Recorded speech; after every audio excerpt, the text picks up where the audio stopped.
આ એક કોમેન્ટ આવી છે કે રીલમાં વચ્ચે વચ્ચે ઇફેક્ટ કઈ રીતે મૂકવા, એટલે એક રીલમાં 2-3 ઇફેક્ટ મૂકવા હોય તો કઈ રીતે મૂકવા. ઈઝી છે, આપણા પેજને ફોલો કરી લો, બતાવું કઈ રીતે. ફ્રીમાં વિડીયો એડિટિંગ શીખો ડે 20 માં તમારું સ્વાગત છે. તો સૌથી પહેલા કેપકટને ઓપન કરી લ્યો અને તમારે જે પણ ક્લિપને એડિટ કરવાની છે એને સિલેક્ટ કરી એડ કરી લ્યો.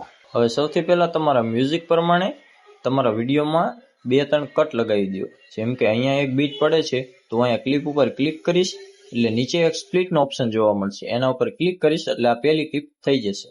હવે સ્ક્રોલ કરી બીજી બીટ જોઈશ, ફરી એક સ્પ્લિટ કરીશ, પછી ફરી એક બીટ જોઈશ અને ફરી એક સ્પ્લિટ કરીશ. એટલે અહીંયા આપણે ટોટલ 4 કટ લગાવી દીધા છે. હવે પહેલા કટ ઉપર ક્લિક કરો, ઇફેક્ટ ઉપર ક્લિક કરો અને વિડીયો ઇફેક્ટ ઉપર ક્લિક કરો અને ઇફેક્ટ ઉપર ક્લિક કરશું એટલે આપણો પહેલો ઇફેક્ટ એડ થઈ ગયો છે. હવે બીજી ક્લિપ ઉપર ક્લિક કરશું, નીચે ઇફેક્ટ ઉપર ક્લિક કરશું અને બીજા ઇફેક્ટ ઉપર ક્લિક કરશું એટલે આપણો બીજો ઇફેક્ટ પણ એડ થઈ જશે. હવે આવી રીતે બધી ક્લિપમાં અલગ અલગ ઇફેક્ટને એડ કરી દઈશું એટલે તમારો વિડીયો બનીને તૈયાર થઈ જશે.